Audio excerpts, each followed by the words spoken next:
Hi, I'm Tony Foale. This is just one video in a series of tutorial videos showing how to use my motorcycle setup software, which you can see more details of on my website at www.tonyfoale.com.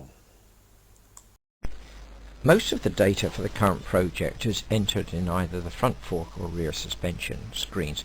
However, there is some global data which is entered in on this miscellaneous data screen. Some of the data that's entered in here, which is the global data which we use when we're looking at the whole bike trim, is also duplicated on the front fork or rear suspension screens to avoid continually switching back between those screens and this miscellaneous data screen when we're working with the rear or the front. To go through the data that we have here, most of it is self-explanatory. We have the weight of the front wheel and discs, etc. The same for the rear.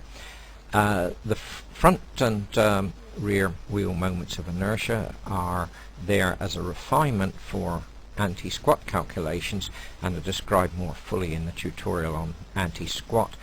But briefly, if we don't have the values for those, enter in a value of -1 and then the software will use default values based on the weights that we've entered in for the wheels.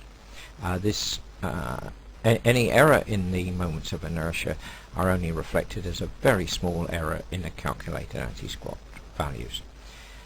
Load on the front and rear tires. This is the weight that we would measure if we put a set of scales under each wheel.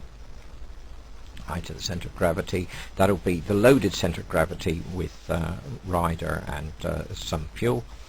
Front and rear tire radius. That's the rolling radius of those tires. Rake angle, fork offset, wheelbase. A ride height reference. This is just a reference point that you use on any particular bike directly above the rear wheel spindle in order to get a reference for any changes in the ride height. The values in green are calculated from the data that's been entered above. If we make any changes here, for instance, let's change the rake angle to 23 degrees. If we want that reflected in the rest of the project, then we click on the Update Project button, and here we can go into the fork and we see that that's been changed from 25 to 23 degrees. All of the data for the current project is accessible for viewing from this Current Data button on the top row of the opening screen. Here we have all the data that's in use in this particular project.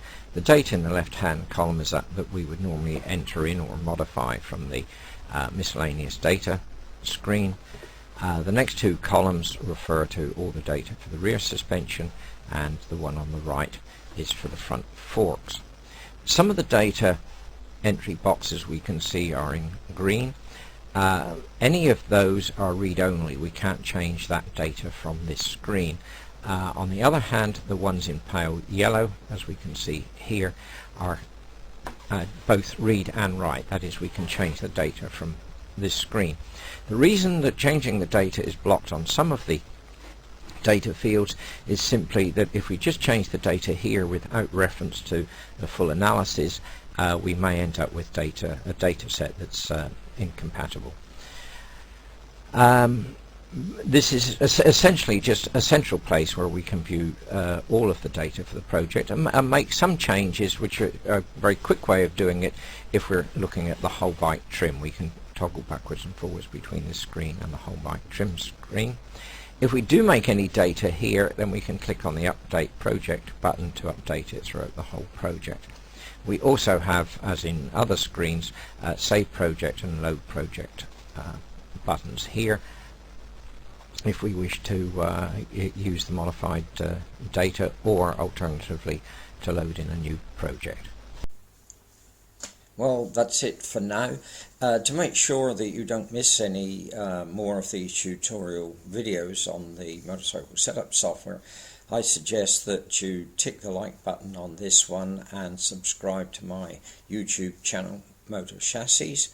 For more information about the suspension setup software and my book on chassis design, I suggest you visit my website at www.tonyfoale.com.